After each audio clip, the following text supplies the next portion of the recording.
Soil, Climate Change, Drought, and Solutions, and will be moderated by Alison Burchell, a consultant in residence at Biochar Now, a company that started with the vision of making and selling high-quality biochar at a very large scale.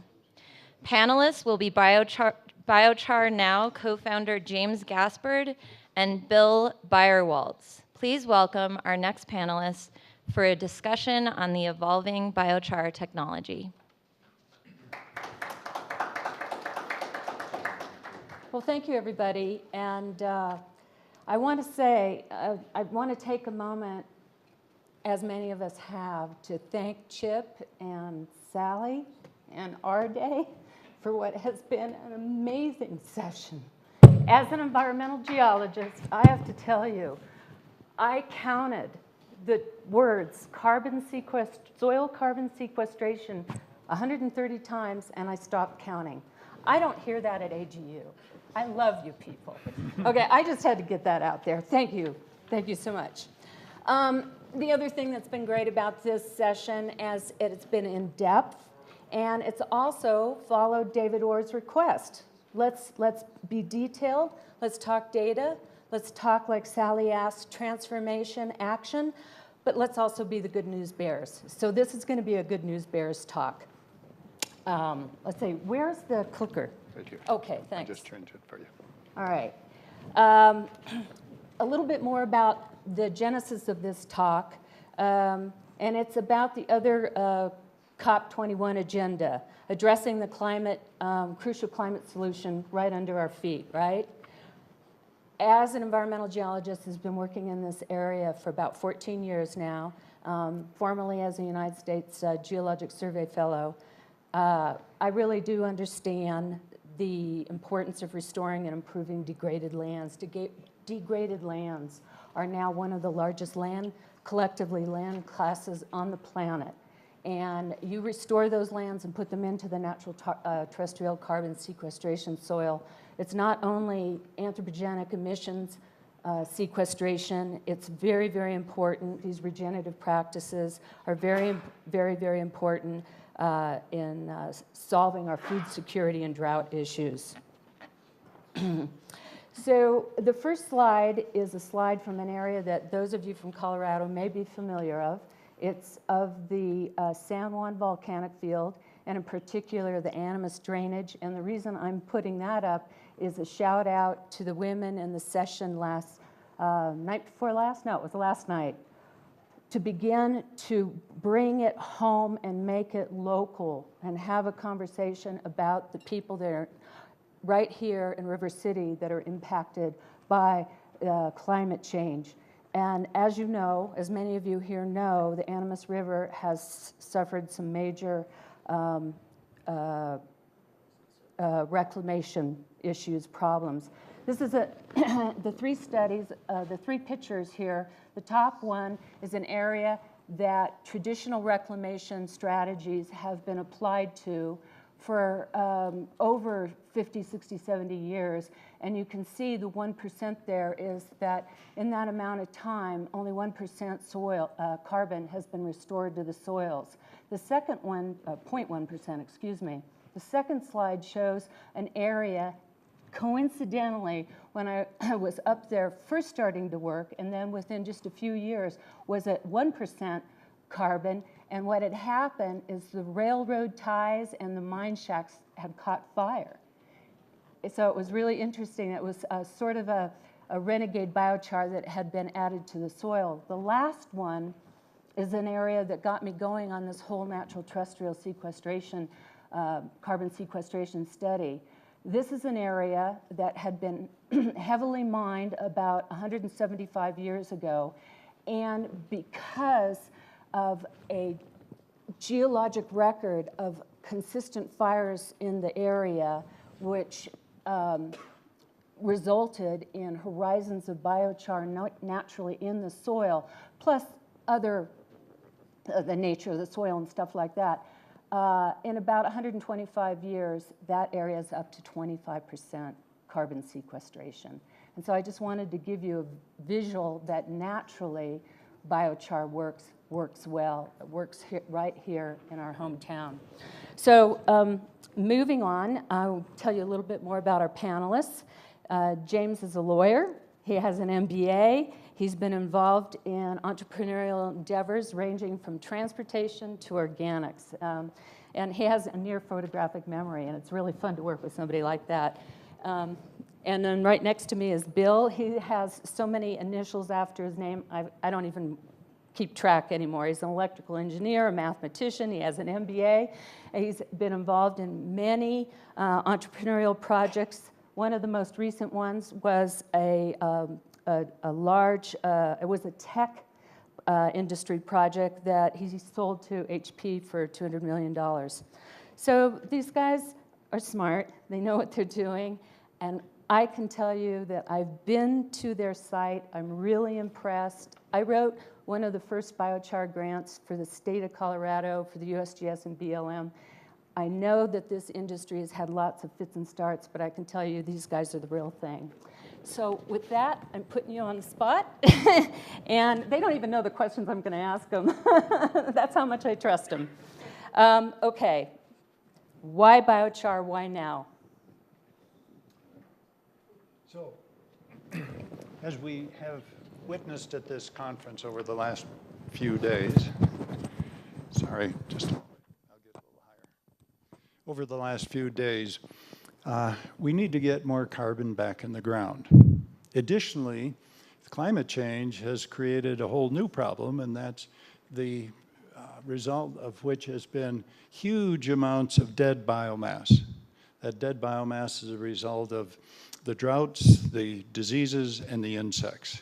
It's been pretty ruthless, and if we look at getting that carbon back in the ground quickly, it turns out biochar is an excellent candidate. And it turns out that we look at, well, let me back up and say, maybe the best way to explain this is to walk you through what it is and how it is.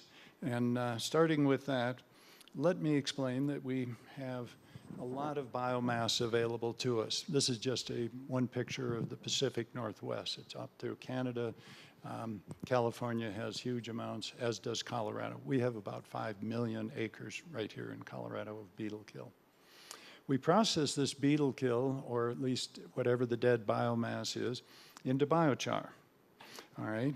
We end up cooking that wood until all the moisture, the tars, the oils, the VOCs have left. And what we have remaining is this graphene structure that you're seeing on the screen. These are just a few microns in diameter, perfect for microbes and the like. The biochar has 4 interesting attributes. The number one is that it has an ionic attraction. It's like a magnet, only at an ionic level, so that this will attract certain kinds of molecules to be sequestered in there. What are those kinds of molecules? Well, very importantly, nutrients are one of them. We also attract toxins, so it can do cleanup.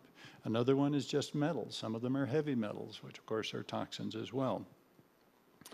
So the next one that, I wanted to also mention that to enhance this sequestration, the walls are very thin, and you remember in science class way back when, you had a balance beam and you had the 1 gram pellet? Well, think about 1 gram of biochar. It has approximately 400 square meters of surface area. That's a lot of parking places for things like molecules. So it has a wonderful capacity. And when it's used in agriculture, those molecules will align themselves and be bonded, but at a light bonding, so that when the roots come down looking for nutrients, it will give it up to the roots. All right, it's a wonderful mechanism. The carbon stays, and it's very stable, so over a period of time, we end up with a great capacity. Next attribute is, if you squint your eyes a little bit, think like a microbe. This is housing for microbes. The microbes move in, they multiply, they form community, and they're protected from their number one adversary, which is drops of water. When water goes into the soil, it dissipates the microbes. So this is wonderful for living soil beginnings. The next is that it sequesters up to 5.5 times its weight in water, and it doesn't really evaporate. I won't go into the detail. So what we've got is water that is held there, and it's available throughout droughts. The next is that it's exceptionally stable. When you put biochar in the ground, as per the Pacific Northwest Laboratory in Washington State, it will have a half-life of 17,000 years. Okay, it's in often cases one-time application. Okay, speaking of laboratories, you're going to see a table here of the amount of absorption of different kinds of molecules, some of them pretty toxic, like arsenic and lead. Takes them up very well. Another area that we looked at were things like nutrients, taking pollution out of the water caused by nutrients, in this case phosphorus and nitrogen.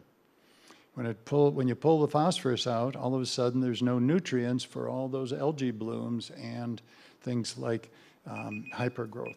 Excuse me. Okay. So I just wanted to show you this as well, because the impact of biochar on the soil can be amazing. Many of you have probably seen this. It's a very excellent web photo taken in the Amazon River Basin. On the left, you see red clay, which is the indigenous soil down there, had no biochar. On the right, you'll see a soil that had biochar implanted in it some time ago, and it's become an Iowa loamy, black, rich living soil. And you can see what it's doing to the plant life above. James, thank you, Bill, for that introduction. Do you have anything that you can add to this? Yeah, basically, as a company, we understand the need for carbon sequestration is now. But more importantly, the biochar markets have been tested and proven. We've been at this testing for 4 years. And with the forests, I mean, California is experiencing huge beetle kill. I read an article this morning, literally right now, their beetle kill problem is 5 times what we had in Colorado, and it's only getting worse. So there's great need. The forests are under assault. A lot of biomass that needs to be converted into carbon to keep it from going into the air as carbon dioxide and methane. So we focus on a lot of different markets, like water sequestration. We've tested there. Customers can receive a return on investment in less than a year, just from water savings in California with our product. Specialty ag, we increase yield. Lawn and landscape, as a company, we've already got 2 of the top 5 lawn and landscape companies nationally use our product for national rollouts. As Bill alluded to, we remove nutrient pollution, so we stop algae blooms. We have customers that are doing that literally by throwing our biochar into lakes and clearing up lakes. We also can act as an activated carbon replacement. We're a lot more cost effective, a lot more green. You want to see a dirty process, go to an activated carbon plant making activated carbon out of coal. So we can actually make it, we're organic, and we can serve as a replacement. You have the reclamation, cleanup of toxins, odor control. There's recently a dairy up in our part of the world. They had a real problem with odor, a big 7-acre lagoon. They floated our biochar on the lagoon and odor disappears. But you know, these are all great markets. You've probably heard of them if you've surfed the internet before. But we need bottomless pit markets as an industry, or we're not going to make the impact that we can make. So what we've done, we've really gone after industrial processes where there's bottomless pits. We've proven you can add our biochar to plastic. We can more than double the strength of the original resin, replacing oil. And then, you know, then we can add it to asphalt. We can increase the strength of asphalt to where it stops rutting. We can add it to concrete and increase the strength of concrete. And these are all proven. So those are the kind of bottomless pit markets that can make a difference in the world.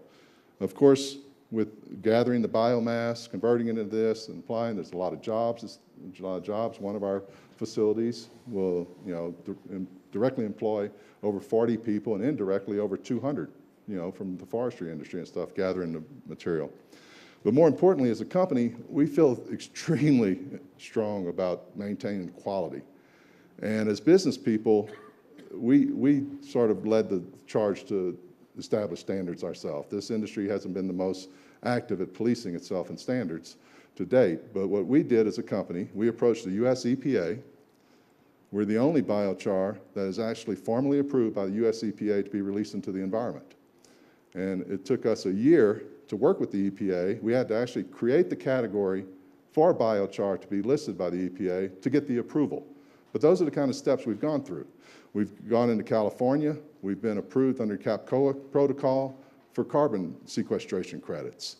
So that's the kind of things we're doing to actually put in place the tools to where this industry can grow, because you can't just grow as like the Wild Wild West. Those days are over. Thank you. So with all this potential and what appears to be a very large, almost bottomless pit market, how are you going to scale your operation for quality and consistency? Well, excuse me. Scaling is obviously important, and I want to show where we need on the monitor the slides, please. Thank you. We have three components to our production. The first is the kiln. That is very important because this is where the biochar is made. This is where we have computer control over the temperatures, the pressures, the amount of oxygen, everything goes on here. Next to this is the stack, which is mounted on top of the kiln when it's working, but this is designed to meet EPA emission standards. This is not only do we have a clear stack from the moment we ignite the kiln and all of its wood, but we also have to control NOx and CO and carbon monoxide and so forth. So all of those standards have been met. On top of it, and unique in the industry, we've added our own circuits, our own software. This control system is resident on every kiln. So what we have is something that at the end of the day will be under computer control during the whole day. It's like autopilot, but it's watching for the storms and so forth. What this control system will do is give us very consistent, high quality biochar all the time. Okay, on top of that, as we collapse this together and make a single kiln that's operational, this becomes our standalone factory. All right, so if we want to scale and we want to triple the output of what we're doing here, what would we do? Well, we just simply add a couple more. And if we want to go farther and farther, until our site, a typical site of ours, has 240 kilns. Okay, and if we want to, we can even take that and replicate the entire site. It's like a copy-paste.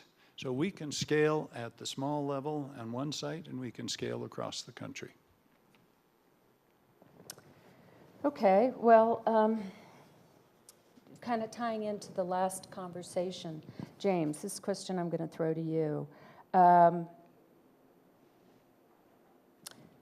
Where do you see this going in the future? How do you see implementation in other states, the regulatory problems, the credit problems, all of those issues that were brought up in the last conversation? Can you touch on that at all? Well, as I alluded to previously, we've been testing with major corporations for the last 4 years.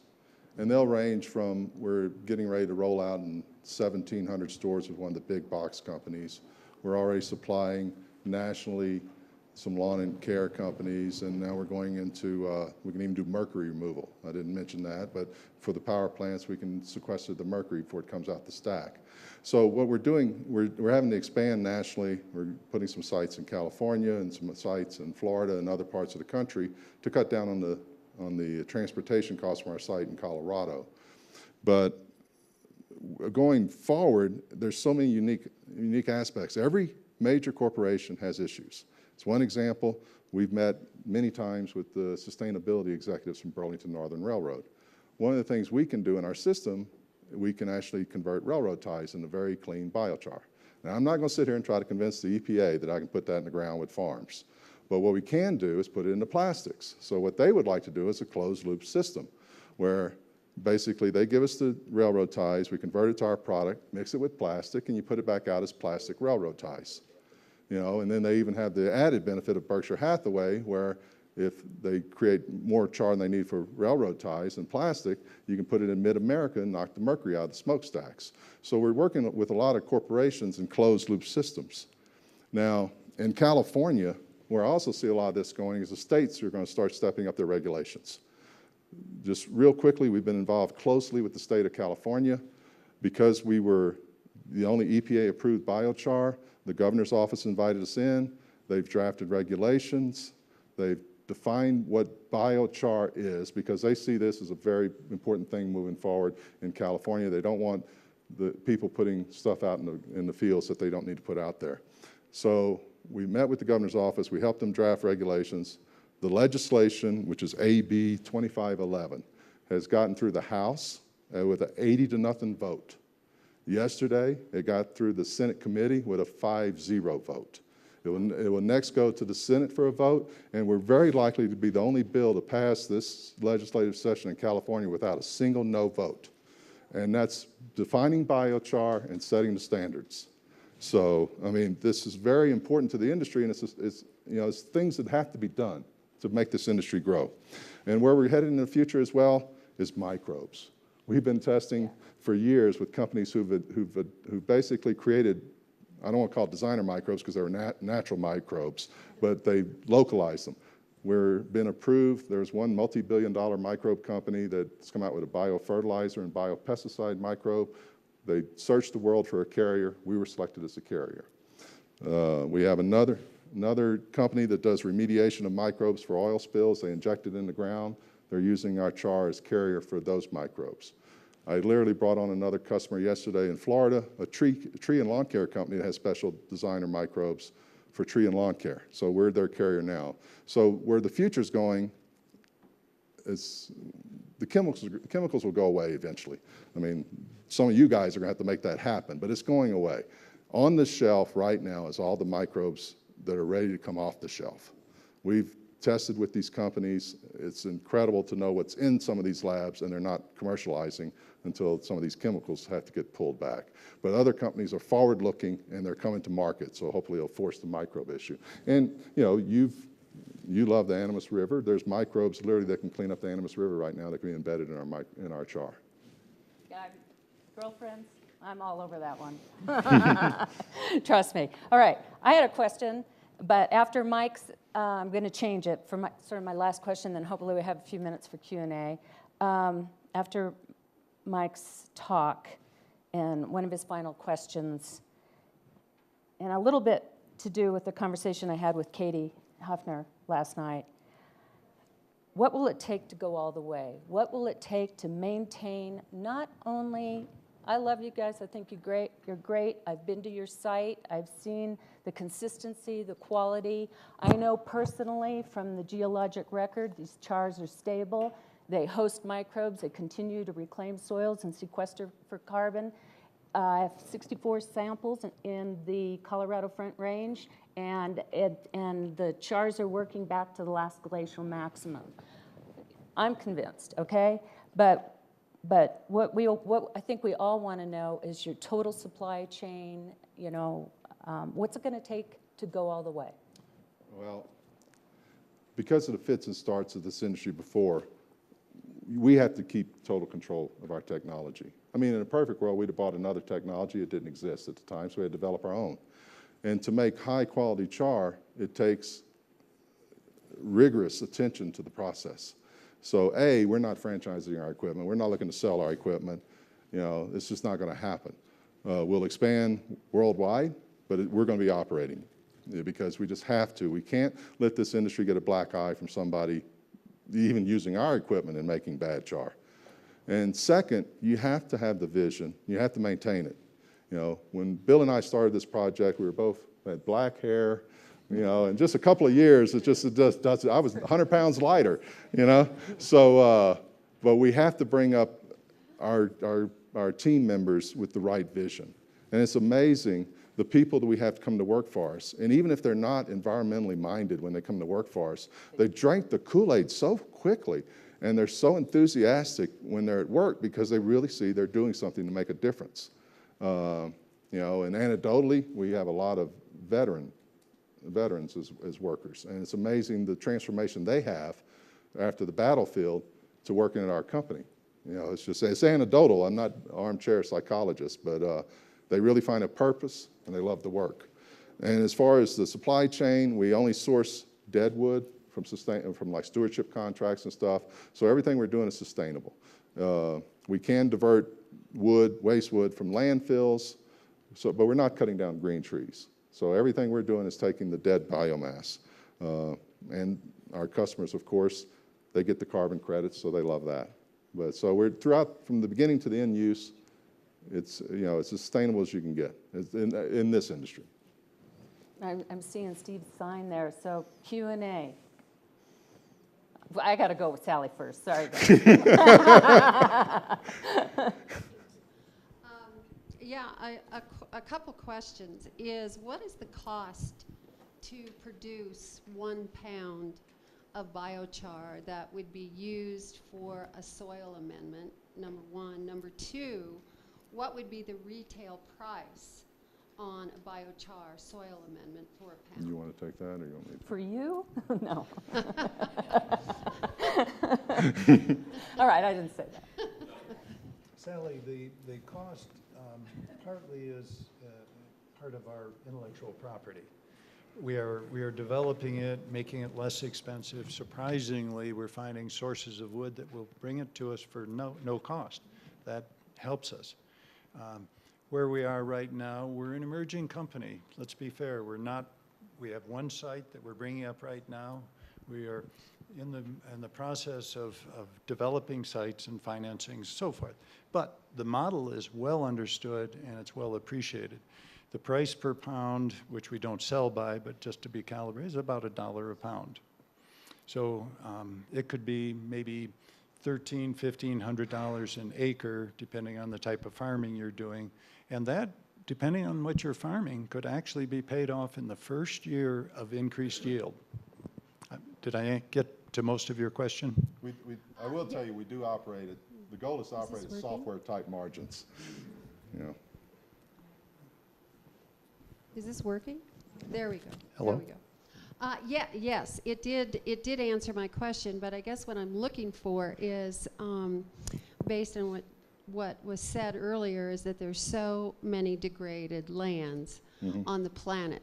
So one of the real uses I see for biochar, particularly when we have 60 million acres of spruce and beetle kill trees, you know, in this country, in Alaska and in the contiguous states, is that this is really a source of amazing soil amendments for all over the world. So my question is really going to that. You know, if you can produce that at scale, you know, and be able to sell it at a really good price and still be profitable, that's a huge contribution. No, it is, but more importantly, to your point, we can't sell it cheap enough to restore degraded lands. But the beautiful thing about all our markets is when you, like for algae removal, you could literally put this in a retrievable bag, pull it back out of the lake, and it's loaded with phosphorus and nitrates. The person who wanted to clean the lake has paid for the char. So it becomes a free source to supply for degraded lands in a second use. The beautiful thing about it, it was half-life of 17,000 years. So there's so many staged uses. We can feed it to cows. Well, we don't have FDA approval, but you know, in Europe, you can feed it to a cow. It sequesters the methane, it goes into the compost, and all of a sudden, that compost is supercharged with nutrients. The farmer paid for it, for the cow, but it goes free to the end user. So there's so many of those daisy chains that where the person who can afford to pay for it pays nicely, but they get a great benefit. Everything's positive ROI for our customers, but there are markets where they can pull the char back out of their system and go on.